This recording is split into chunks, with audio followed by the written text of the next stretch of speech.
What's going on, you loyal listeners? Thank you for tuning in to the L Squared Podcast.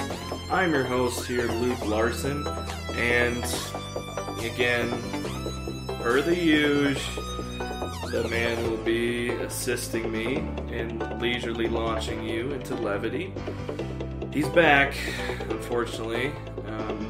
We tried it 1 week without him, and Easy C was unavailable, so we went back to old legs. Sure enough, floating in with no gas. That was supposed to be like the plane. I'm back. You're back. It's good to see you. Saw a movie. You did? We did. Oh, that's right. We did, didn't we? Yes. Just now. We are fresh off of seeing Christopher Nolan's Dunkirk. We literally just got back from Dunkirk. Where are we going? Dunkirk. And now we're here. So today's topic is just going to be, we saw Dunkirk and War for the Planet of the Apes. We'll just kind of talk about both of them. If you can jazz with that. You can gel and jazz. What's up? Is that a bruise on your arm? Oh, yeah. Has it been there for a while? Yes. Have I asked you about it before? I probably have. Yeah. When did that happen? In war, probably, right? Yeah.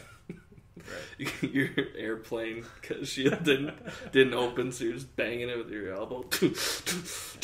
Very physical. Very physical pilot. Yeah. That's one of the things people say about you that I've heard. Agreed. I'm not the only one that said that. Agreed. There have been others. So, what'd you think of the movie? Of Dunkirk? Dunkirk. Well, actually, before we get into that, okay. what were your expectations coming in? Were you excited? Were you counting down the days? Were you indifferent? Yeah, it kind of. This was like one of the first Christopher Nolan movies that I just didn't ever really get that excited to see it. I mean, I agree, because I wasn't. Yeah. I wasn't like. Yeah, I didn't have any like negative. No, I was like, I'm gonna see it, and I was like, yeah, it's a Christopher Nolan movie. It was just like it was actually a Harry Styles movie. A Harry Styles, correct? Actually, he got first billing. Right? Yeah, Christopher Nolan's second line. From the mind second line from the mind of Harry Styles. Christopher Nolan. Harry Styles of the One Direction. Of the One Direction boy band. Boy band in parentheses. Yeah. Yeah. This was one where I knew I was gonna see it. It looked like a good war movie, but I was like, I have no idea when this thing is gonna come out. And then the other day I was like, oh, it's this weekend. And then we went to see it, and that's about it. What about you? Similar? Yeah, I mean, I was definitely, I was going to say I was in the same boat. Oh, that's perfect. Which, yeah, if you're any character yes. in the Dunkirk universe, because it's once a franchise. again, Yep, they're gonna franchise the shit out of this. There's absolutely. Gonna be stay for the end credits scene, guys. They set it up for a bunch of Dunkirk sequels. Yeah. But no, anyone in a boat in this movie was not having a great time. No, not really. I wasn't crazy about it. It didn't, even seeing it, but like trailers, it certainly didn't do like the same thing that like every time that Blade Runner, trailer comes on, I'm just like, I'm like, this could be the best part about like the movie I'm about to watch. yeah, for sure. So I don't get that. I didn't get that feeling, but nonetheless, Christopher Nolan, he's probably one of the more important directors of you and I's time. Yeah, and so sure. I feel like we owe it to him to check it out. Yeah, I mean, 3 of his films are in my top 10 favorites of all time. Right. So, I mean, he's just a guy that has had a lot of success, and I know we kind of have different standpoints on his last movie, Interstellar, which masterpiece. I liked it, but I really wanted to love it, and that might have been part of why I wasn't like super excited for Dunkirk. But at the same time, it was like it looked like a smaller movie. You know, Interstellar had a lot of big ideas and was this kind of big epic, you know, in a lot of ways. And this was kind of more down home. It seemed like this was kind of a passion project of his. I think it 100% was. Yeah. I think he's probably... And I think that's kind of interesting. It got me thinking about the idea of being able to do something like that that's not like, you know, Spider-Man or, you know, some kind of... I don't know. You mean just like a smaller movie? No, just the fact that it's not, you know, not a franchise like we said, right? You know, or there's not like some kind of, you know, cash cow that can be like, you know, plugged into. Because I feel like that's kind of like, it's either that or it's like this indie movie that like is just critically acclaimed, right? That everyone, you know, says, "Oh, you gotta see." If it comes to your town, it'll be there for half an hour. Yeah. So I feel like that's kind of where we're at right now, and I don't really like see Dunkirk in like either of those lights, and that's kind of interesting. Yeah, it's kind of cool. So yeah, okay, so we'll move on. So what did you actually think of the movie then? Well, there it is. He's looking for a quick way out. In case we go down. Get off the ship! You haven't stayed calm. Save your strength. We'll come back for you.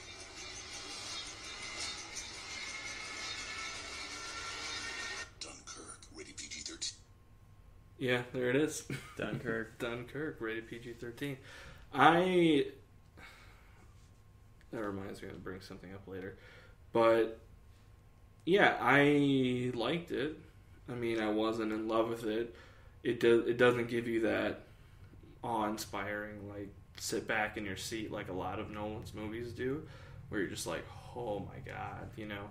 It was definitely smaller. It was beautiful. I mean, it was really well shot and looked great. And, you know, it just was kind of like a meandering sort of... slow-paced and not... I mean, you felt like you just wanted to get off of the island, you know, which I think they wanted to do, and I assume they didn't want to sit there and be killed. But, I liked it. It wasn't... I wouldn't call it one of his best, but I don't think he was trying to be either, you know. And like you said before, we're not even sure if this is a real thing that happened. Like, this could be completely made up. So I had to, on our way in, I was talking to Luke on the phone, and I just had to ask him, like, have you, like, heard of Dunkirk? Like, I know, like, you know, I'm very poorly versed in history, so, like, maybe I was just, like... I was like, yeah, who hasn't heard of Dunkirk? Yeah. But, yeah, I had no idea what this was. I thought, like, maybe, like, you know, it could have been fictional, you know? You could have told me that was fictional, I'd have been like, you know, okay. You could have told me completely true, real story, I'd be like, oh, okay, cool. So, yeah, I had no idea. I think I would agree with you. I didn't have crazy high expectations coming in, which I think helped. Yeah, for sure. But yeah, like you said, it's kind of hard because Nolan's kind of one of those directors now that we do. It's really hard not to compare, you know, each movie that he does, you know, in succession. Right. You know, coming off of like something like Interstellar, which is like, you know, trying to leave planet, and then he makes this movie about, you know, trying to leave the beach. You know, a lot of similar. There's themes. a little bit less gravity there. Well, that was good. Gravity, Interstellar. But yeah, and that was kind of one of those things where it there wasn't really like this like trick you were supposed to like figure out. Sure. It was just that's what the movie was, and it's interesting. I think it's kind of interesting. I'll be interested to see what people think, because as I was sitting there watching the movie and I was getting a little bit sleepy, to the point where when I won't say I won't say who, but a certain person I may or may not have died, and I was like, okay, I gotta get up. Yeah. I was thinking wow, because we saw the Star Wars trailer right before, and not to keep bringing up trailers that we saw before the movie, but I thought like, would I be,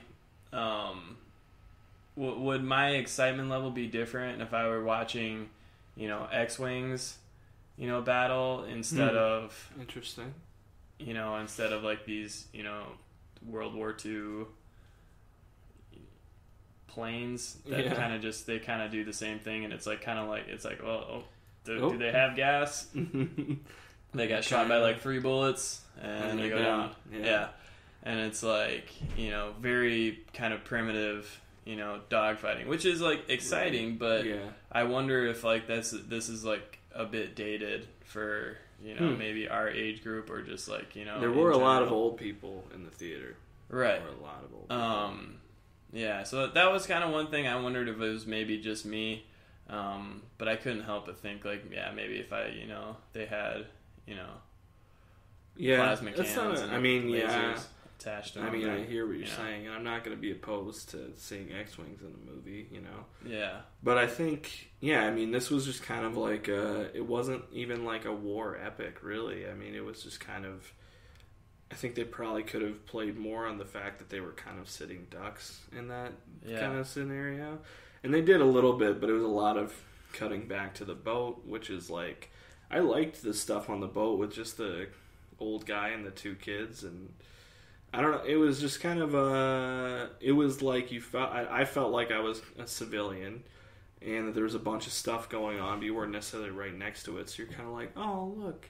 But that's about as high as like the stakes got, And there were a lot of like, with the other little military guys that kept trying to escape or whatever, there were a lot of little moments where they like almost died a bunch of times, but I don't, it's hard to say. It's a well shot movie.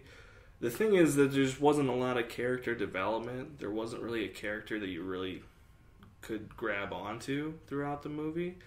Like I said, probably it was cutting around a lot, and there were 3 main groups of characters sort of that it kind of kept going in between, and so it didn't really give you that through line to attach yourself to, that emotional kind of thing. So you're just kind of like watching it and you're like, okay, sure.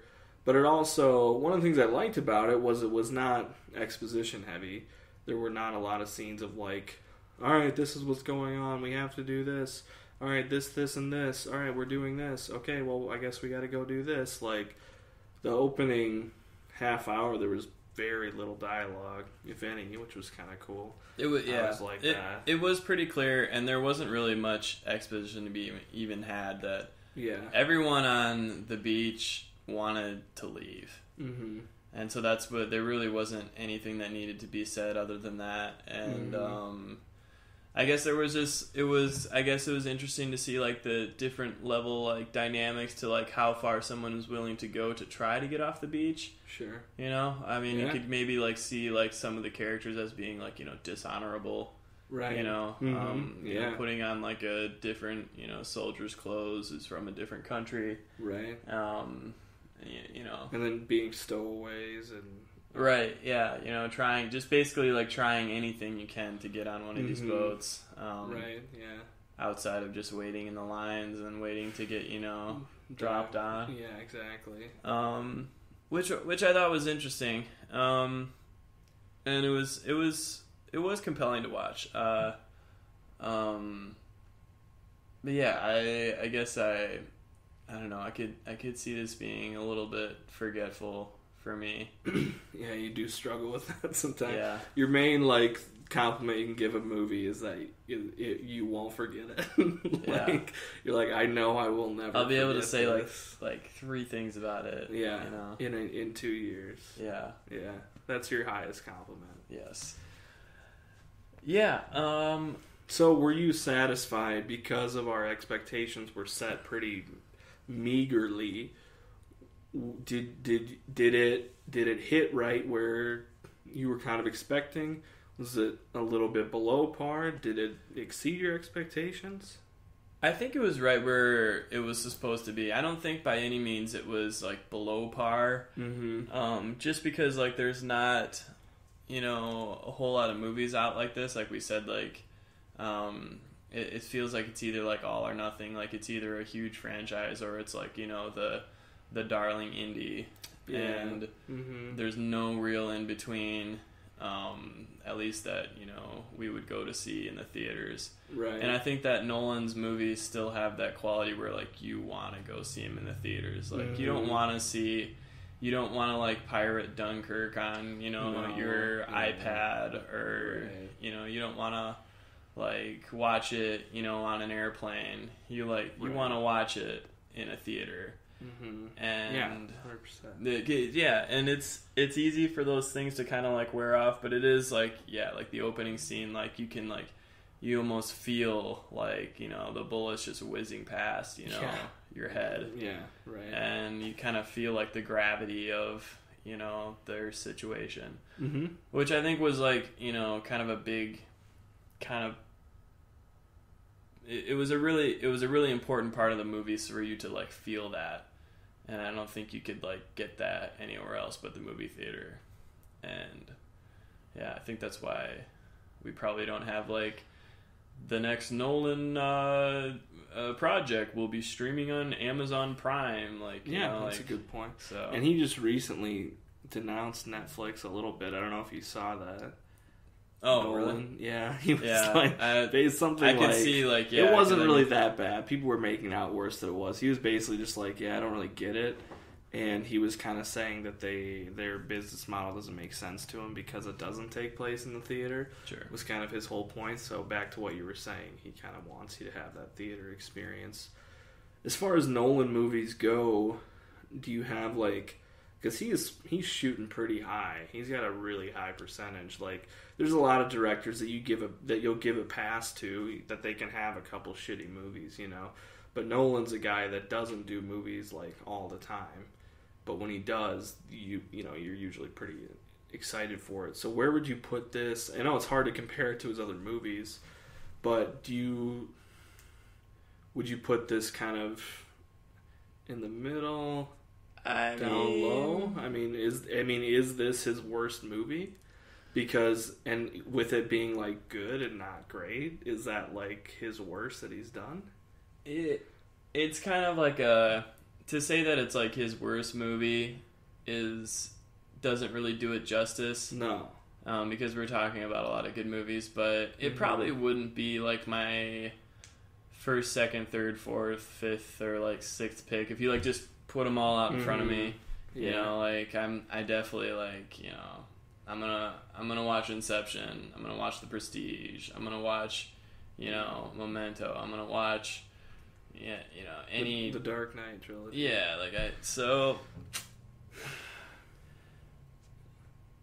Yeah, but I mean I get I understand this is just something he wanted to do. Yeah, and you could feel that throughout the movie. Yeah. And I think it completely succeeded, you know, in what it was supposed to do. So, I think it's where I'll be interested to see who goes to see this, if it gets a big number or not. I think Christopher Nolan's name is a really big name, So right? I think you could probably get a lot of people in just like that. I agree. I don't know. It'll be interesting to see. See if that ship comes to sail or not. Comes to port or sail, whatever. Either way, I think it'll probably do fine. But if you're out there and you're on the fence about this movie, I would say it's not like your typical war movie. It doesn't have your typical war movie traits or big story or big action scenes. I mean, I enjoyed it. It was just a fine time at the movies, and I think it's pretty good. Like I think we had the exact right expectations for it. We were kind of like, okay, yeah, we'll go see it, and then that's kind of what we got. So if you wanted to see it, I'm sure you'll like it. But I think if your expectations are like through the roof, you'll probably be a little bit disappointed. But yeah, so like I know we don't really do ratings on the show, but I would probably give it like a 7 out of 10. Yeah, I agree with that. Okay. 7 bags of popcorn. 7 bags of popcorn. 7 bags of soda for this one. And then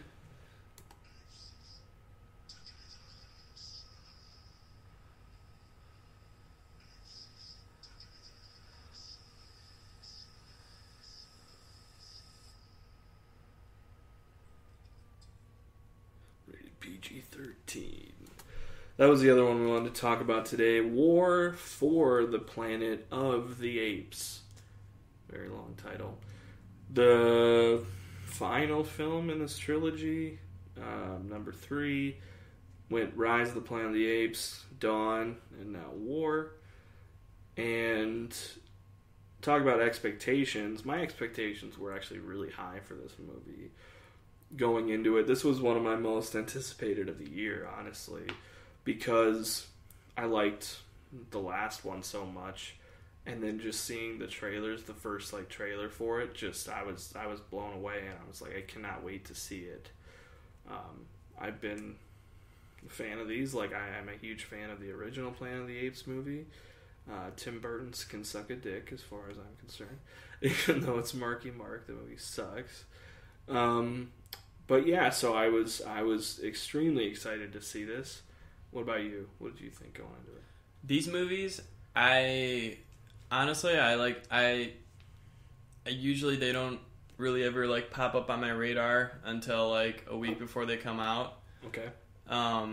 I never know who like are gonna be the humans in it unless it's James Franco, and then I know like a year in advance. Yeah, you have so many notifications set up on your phone for that. Anything James Franco does. I have like at least 20 push notifications set to, the next painting he does. Whenever he buys a new canvas, ding. Yeah. Like, okay. Yeah, I know about it before anyone else. Before anybody. But I do. That being said, I do really enjoy these movies. Surprisingly, I keep saying,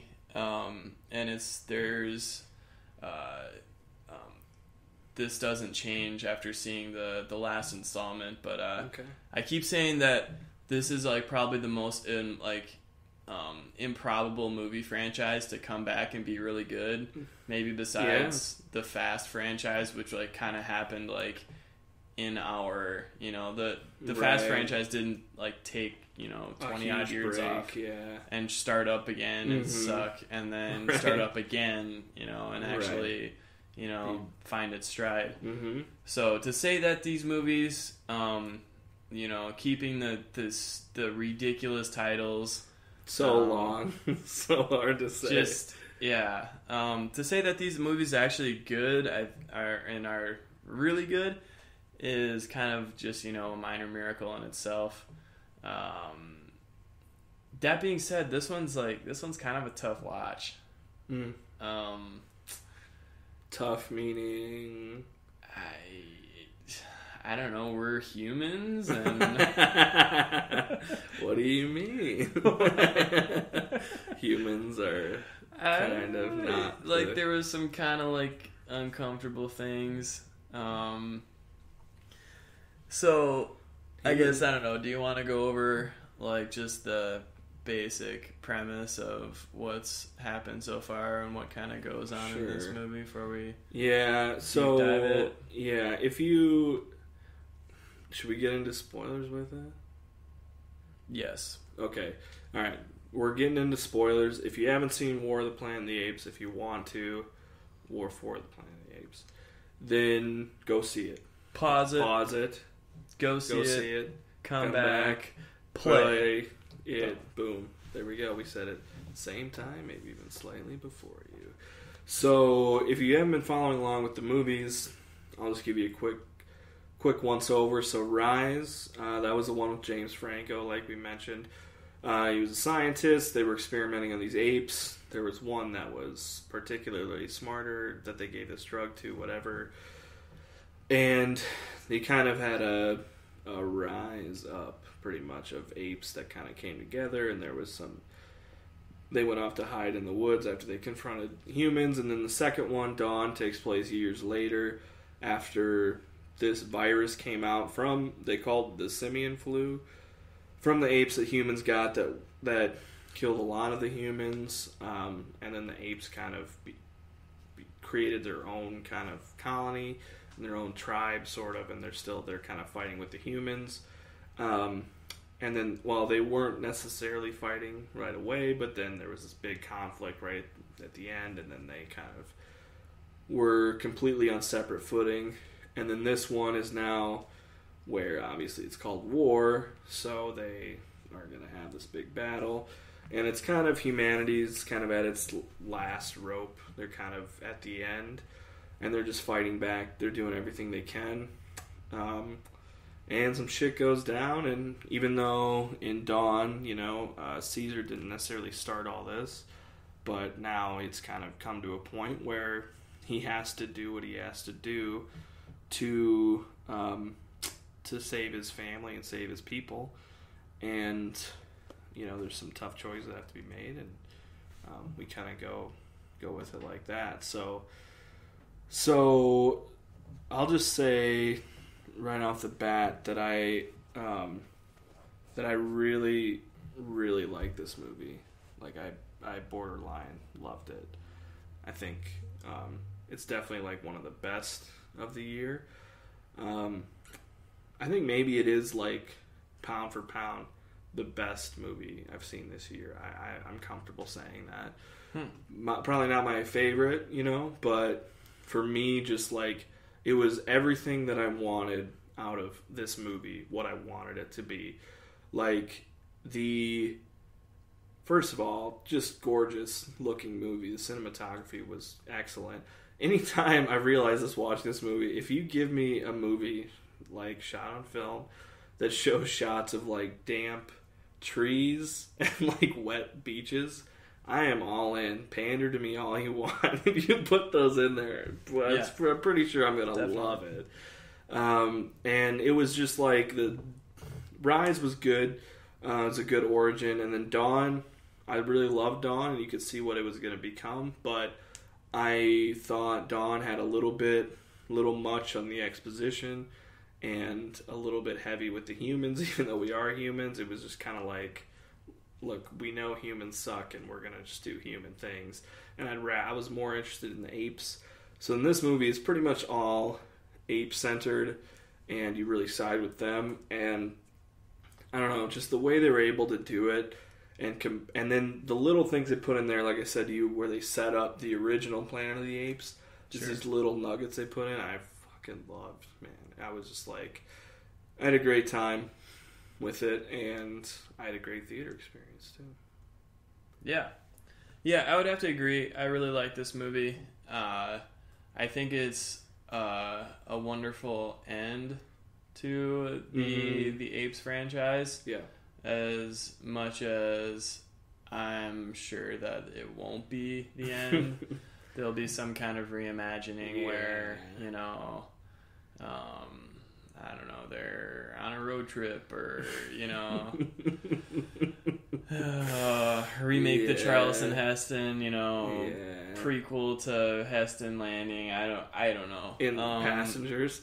Yeah, I wish we didn't have to, because I thought that everything was tied off pretty well at the end, and I wish we didn't have to ask ourselves that question, like, will there be another one? It definitely had a distinct end. It felt like it had a distinct And yeah, I didn't think there was anything like left to really flesh out. No. But again, I'm an idiot. That's why. I have no idea. Yeah, I like you said, I kind of like think about like the opening shots of the top down view, watching kind of like the human forces like come up on the camp of apes, and there were some interesting things that like they introduced to the franchise, like the idea of some of the apes like siding with the humans. I loved it. Not Absolutely loved it. And again, like uncomfortable. Not like they aren't treated equal. They're treated as they're called donkeys. They don't have names. Right. They just like Donkey Kong. For you. Yeah. It's another a nod, an homage, an homage, if you will. Yeah, so the idea that there's these, apes that, even though they're obviously, 10 times, physically, stronger, are willing to, like, right, bow and just basically, do the biddings of humans is an interesting idea.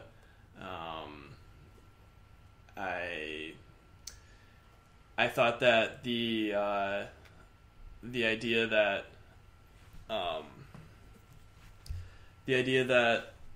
we were kind of able to come to a are we good there?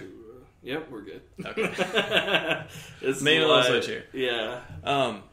Yeah, the idea that we were able to answer some questions about the original. In the original, a lot of the humans aren't able to speak. Right. And I think just at first glance, you just think, well, the humans have been, basically been enslaved and running around in the jungle for just wild hundreds and hundreds of years, or who knows how long. Right, so you just assume that they forgot. Yeah, they've forgotten language. They haven't been taught, and it's just been lost in time. Right. But the twist that comes in here is that, the simian virus that, that infected the humans but didn't kill them has come back and is basically rendered humans, able to function but unable to, really talk, or it looks more like kind of a lobotomy kind of type deal, where they aren't really able to function. No, they're per se just animals, basically. Yeah. So that was really interesting too, and kind of the way that again the way that kind of ties into the story and some of the main characters is kind of interesting. And again, absolutely. I think that all the characters in this story are pretty well accounted for, like given equal time. Yeah. What did you think about Woody Harrelson in this? I was a little bit, when the trailers, that's the only thing that like made me hesitate, was just seeing the scene of him shaving his head on the balcony. I was kind of like, is this just going to be another movie where Woody Harrelson... Is this the only one that he's in? The only Apes movie? Yeah. Okay. Because I always forget, like, I was like, gosh, was he in the last one? No. Because Gary Oldman... Right. And that other dude, Terminator guy from the newest Terminator, was in that one. No, and like... I was just like, Woody Harrelson can really ham it up playing a villain, and he can really kind of just be a bit much, so I was a little bit worried about that. But he wasn't. I thought he was actually great. I really liked his character, and he was all about like history and remembering the greatness of humanity and not forgetting that, and like, this is where we make our last stand. And he was a bit like tyrannical, but he was a bit of a psychopath, right?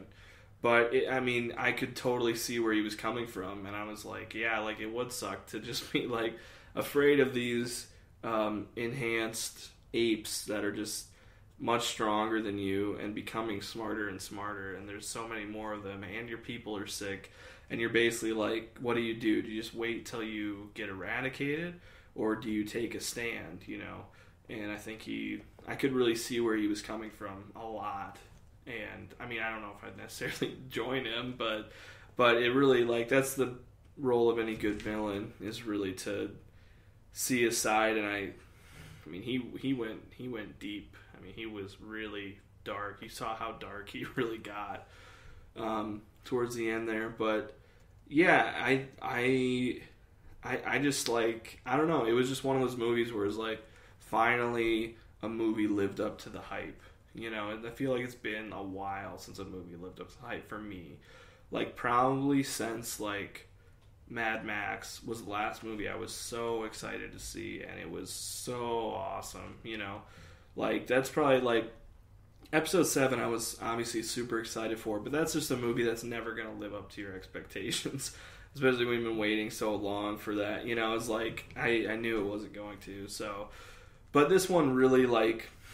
I don't know. It was. I love it. I love Caesar as a character.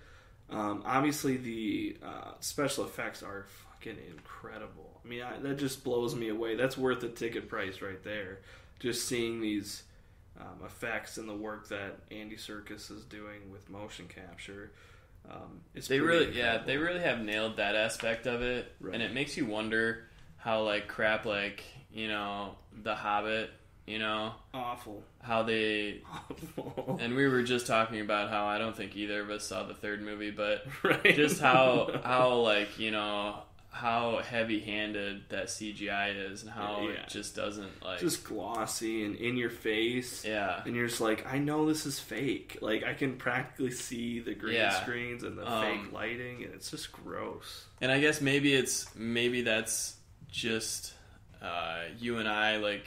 I don't know, maybe we just buy into it more, or we don't question it as much as someone else would be that's, you know, not a fan of the series, but, right. You know, from the opening shot, you see the apes, and you're just like, oh, yeah, you know, they're real, and they're on camera, real. You know? They've trained real gorillas to walk around. And you don't really see, you know, the hands pulling the strings, you know, in the background. Not at all. Like, there's so many close-up of these apes, and then you, like, look into their eyes, and you're like, that looks like a person to me. Yeah, and I think the only way to really achieve that is to actually, like, give these characters some, you know, really meaningful, you know, just outside of dialogue, you can like tell, you know, like the kinship between, you know, the different characters. Yeah, even the ones that can't even speak, because there's some apes that can speak like right away. It takes other ones longer, so a lot of them use sign language, and even the ones that don't really, just the looks they give. I don't know. I've definitely felt the connection every time. Yeah. Even like because it did dawn on me when the start of the movie.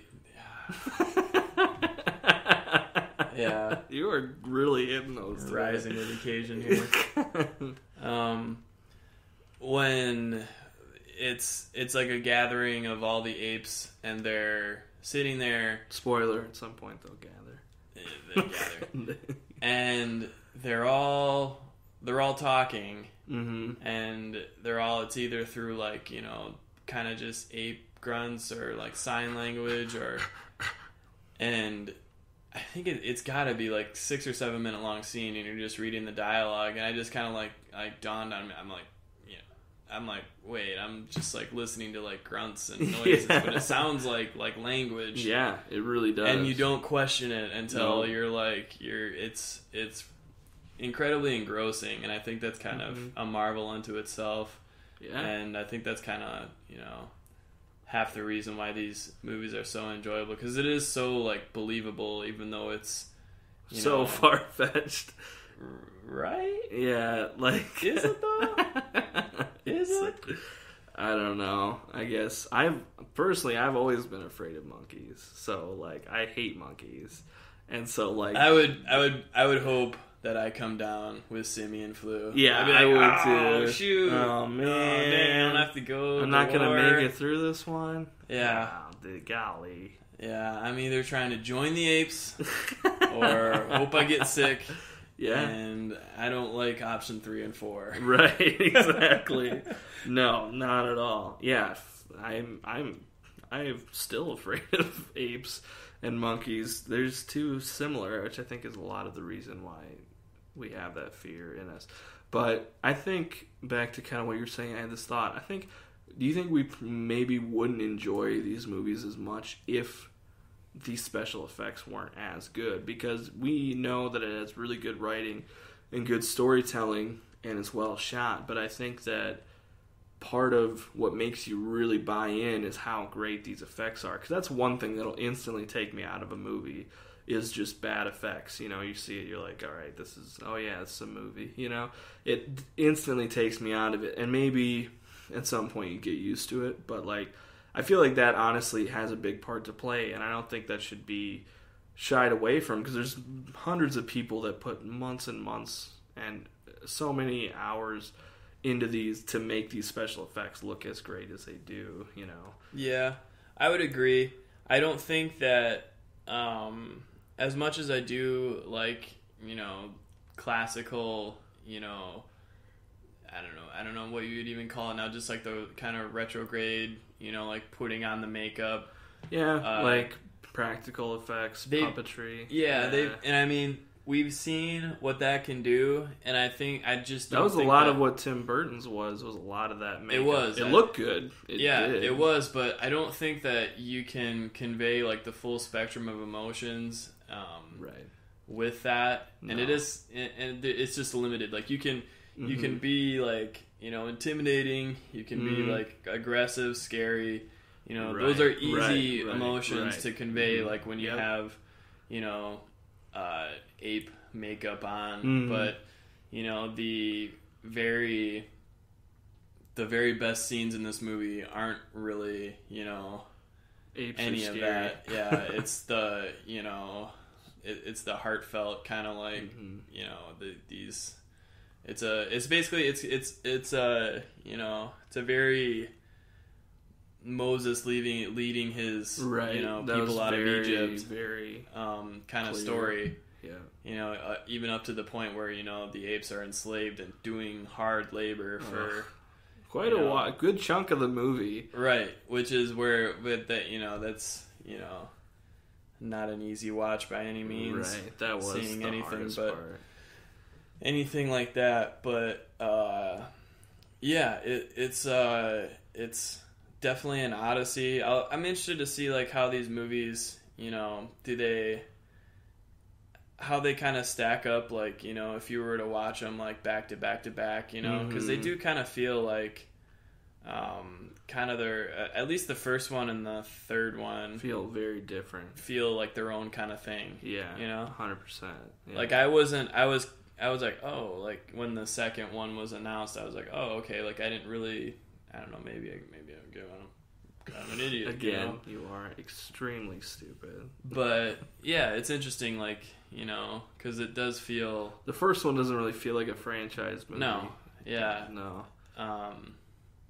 But yeah, I'm interested to see too in like 5-10 years how good these effects look then too. Sure, because like, even like in Rogue One this year, they had those two effects where they tried to digitally render those people's faces, and it took me out of it. The first one we saw, which was like in the reflection of the glass, I was like, that's perfect. That's the way to do it, because then it's kind of away. And then they just show full-on close-ups. Right, Grand Moff Tarkin looking off. And like in the reflection, I was like, that's perfect. And then he turns around. It's like a close-up, and you're like, what is this, a video game? Like, it's just like, that uncanny valley, as they call it, is a tough gap to bridge. And so it's like, that immediately was like, this is going to look shit in like a couple years, you know? Like, it already doesn't look good. But like, and the Hobbit movies, like we said, that CGI is terrible. But if you look at like The Lord of the Rings, the original trilogy has really good CGI. Like, a lot of that still holds up. a lot of it is still noticeable, like the trolls and stuff are pretty noticeable, but they use so many practical effects and in-camera stuff that they were able to blend the two really well. And when you blend them, that's when it really works. Steven Spielberg is the best at that. He's the best at blending practical and CGI, so that when you see the CGI, you've had enough of the practical stuff to really like help bridge that gap. But I am interested to see how, because already like the effects in the first one aren't half as good. Well, they're good, but they're not great. Like in Rise, the effects are good. In Dawn, they're great, and then this one they're probably even better. But it's hard to tell, you know. But the technology has grown so much since then that, and even like now, like we were talking a little bit about that Valerian or whatever the hell it's called. With Dane DeHaan and Eyebrows garbage. Girl. Looks garbage, yes. It looks like a big... Wait, are we talking about it? I was just going to say that it has so much CGI in it. I don't have much to say. Are we gonna dive deep into this about our theories about what this might be about? All I was gonna say, no, don't leave. That there's so much CGI in that, and people are like wowing over the effects in the trailers, and they look good. But I'm still like looking at that, like, okay, that fish monster isn't real, you know, like that skinny white alien isn't like a robot, you know, like it's all CGI. You can still tell, even though it looks really good, you can still tell, you know. But with these apes, there were times where it's honestly hard to distinguish, like we said, like some of the close-ups especially, you're just like, holy shit, you can see like each individual fur, you know. Yeah. Which hopefully that still holds up, which I think it will, because it did a good job. Yeah. But what I'm saying is, even if it's new CGI, you can still a lot of times still tell that it's CGI. Yeah, you know?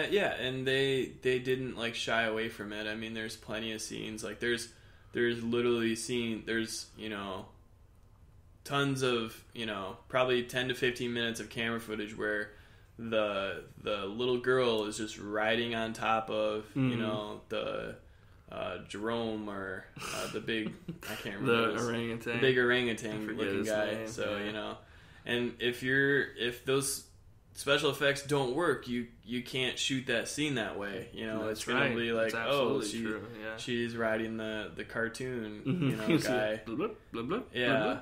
So it'd be like the special editions of Star Wars when Han Solo walks over the back of John. It's like, so awful. So I like this movie. I thought it was a great end to it. I think it ties everything in together pretty well, and be gorgeous, really beautifully shot, I think. One thing I noticed in there, this doesn't really have to do with much, but I don't know if they meant to do this symbolism, but I picked up on it, where like where Caesar hangs out and like where the kids all are and the wife and kids and stuff are all behind the waterfall, and which is kind of up high, and then you see after that first battle where they have their dead, where they release them down that river, and I was like, oh, like that's really good symbolism. Like the kids up high at the top of the waterfall is like birth, and then you go down life, and then it ends at the end when you drift off. You know, and I was like, wow, that's like really cool. I thought it was very subtle. It did not hit you over the head with it. Like some of the Moses stuff, like you're like, all right, I get it. It's Moses. I mean, it wasn't too bad, but right at the end, you're like, oh, he's Moses. You know, like It was pretty clear to me. It was good. I mean, it didn't take me out of it, but like that was, I don't know, little subtle stuff like that kind of gets me. And that he's haunted by Koba in the last one, who was the bad ape in the previous movie, who was kind of off his rocker. You know, that's kind of haunting him. He doesn't want to become that. You know, he doesn't want to forget what he's there for. And at one point he almost does, but then he decides against it. And I just think it's a well-crafted movie, and it's a really good trilogy. I haven't seen the first one in quite a while, so I'd be anxious to rewatch. Also, have to mention the new Bad Ape, Patagonia wearing, ski bum Bad Ape. Bad Ape. Very much, very, very welcome comic relief. Yeah. Usually I don't, usually I don't need comic relief, but No. this one was so, you know, your the brow, your furrow of your brow is like tightens like from, you know, seeing, you know, cringing so much with you know how dark and how like angry Caesar is in this movie, and it was just kind of a very welcome to kind of like get a laugh here and there. And it wasn't like cheesy. It wasn't like he's like and it's a laugh track, but it was welcome and it worked really well. It did. Bad ape. Because I think the audience like deserved like a little bit of relief at that point, and it fit in well. It was interesting, you know, and I really liked it. I was very sad when I forget his name. I feel bad. The ape who gave the little girl the flower and then he died. Forget his name. He didn't have a lot of character development. That but was I was sad. That was actually one of the things that I was a little bit really with, because the very next scene, he dies and the girl's crying over him. Like, it was a little bit. We couldn't quick. space that out a little bit. Yeah, it was pretty. We quick. couldn't give him like one more interaction before like the next thing. It's like she's putting the flower under his ear, and then their next interaction is she's crying over him. I'm like, that was one thing. That was a little bit quick. You're right. I was glad Rocket didn't die, did he? Because I remember at one point he was the guy throwing the shit. You know, he's a little bit bald. He's got that huge deltoids. You know, kind of a cooler, different looking ape. I think they all made it out pretty well. I think Rocket did make it, but I was like, I didn't even like really feel myself connecting with Rocket until like he was getting shot at, and I was literally, oh no, not Rocket. I was like, wait, what? Oh, I guess I actually care about Rocket right now, which goes to show how good this character development is. He's one who can't talk. Right. You know, he's just an ape, and he's signing some stuff, and he doesn't even have that much screen time. But it was enough to make me really care about him. Yeah, I agree. Any closing thoughts? I just want to say that I want to get it on record that my theater experience for this was fantastic. I took a little trip to one of our honey holes, the Alamo Draft House in Omaha, and I just kind of had a couple days off work, just decided to do a last minute vacation down there. Went and saw a couple movies. This was the day I was leaving. There was a 9:30 a.m. showing. Walked in, and obviously this place that we talked about, the Alamo, is like a dinner theater.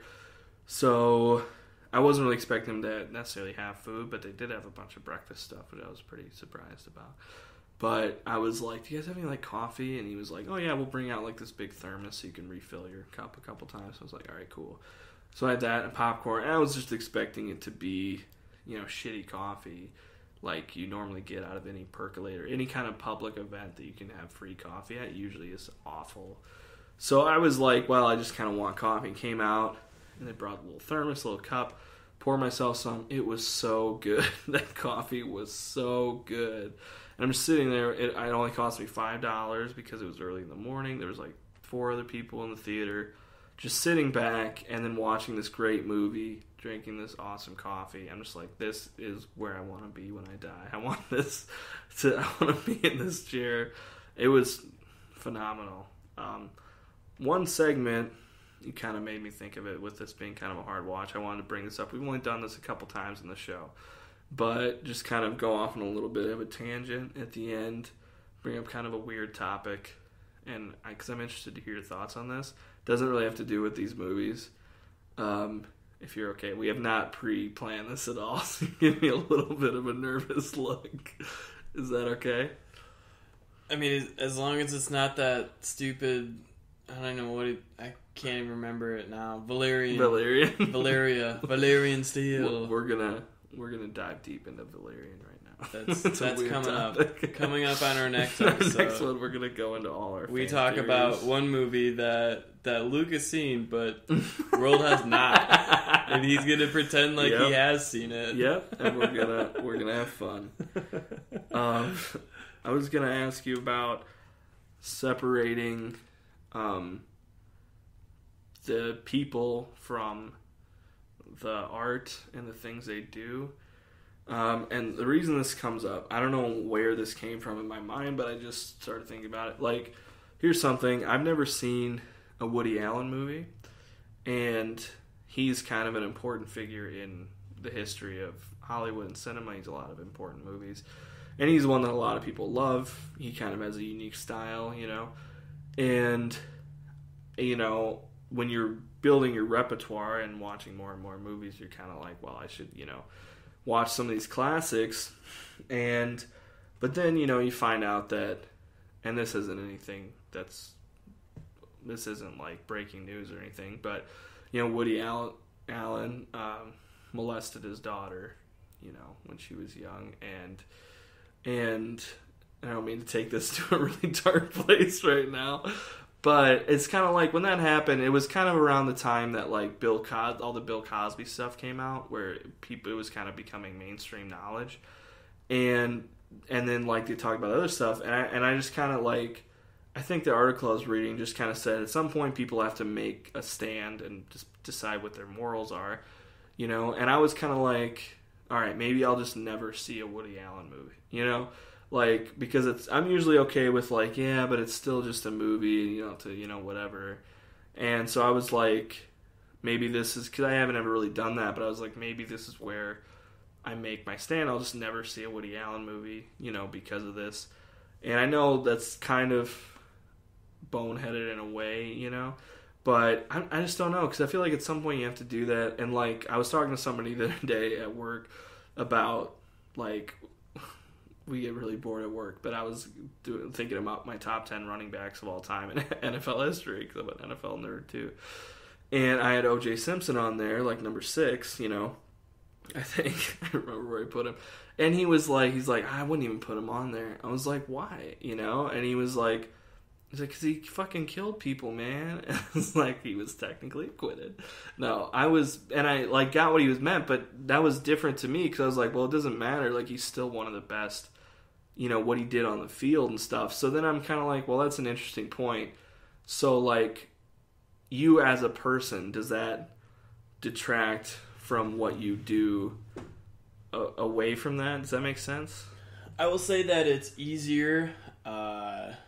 It's easier to just say, like, I'm never going to watch a Woody Allen movie if I've never seen a Woody Allen movie. Exactly. Than it would be to be like, I've seen Annie Hall like 10 times. And it's my favorite movie. And it's my favorite movie of all time. Absolutely. So, being right there is not too bad. I feel like like you said, with like the OJ thing, you know, which is actually very topical these days. It is. The juice is loose. He's loose as of, yesterday? Today? Yeah, somewhere in there. But, yeah, I think that the more so, and I guess, you know, we see this, you know, I guess it pops up everywhere in entertainment, but yes, entertainment and sports, but, yeah, the idea of, you know, following like an athlete or a entertainer that does have, you know, this history of, you know, whether it be domestic violence or, you know, right, you know, abuse of any sort. It's tough, like, because, you know, a lot of these like cases are really never going to be,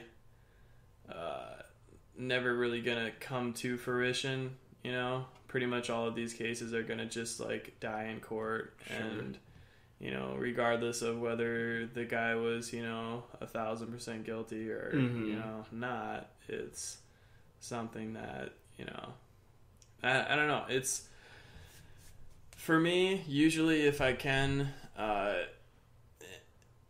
I guess like I say that like, you know, I can, like, I'm, you know, it's a really weighing on me, but there's so much out there to consume that sometimes it makes it easier to just kind of like be like, well, you know what, I'm going to take a pass. Sure. You know, even if it's, you know, like the act of the crime and the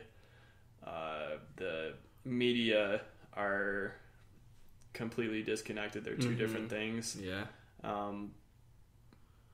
I just think, especially in our day and age when it's so easy to to get anything we want, you know? Like, you can watch pretty much anything you want on your cell phone, you know, in the middle of the desert. Mm-hmm. Yeah. So there's not really an excuse. It's not like a thing where it's like, wow, gosh, if I don't watch this, I'm not going to have anything to talk about with my friends at lunch, Right. So that's an interesting point. That's usually like the road that I take. I can't say that I'm always like 100%, that I'm just a saint, that I can't, I can't stop, doing, watching something because it's like entertaining to me. But I don't know. I guess there's not like a super.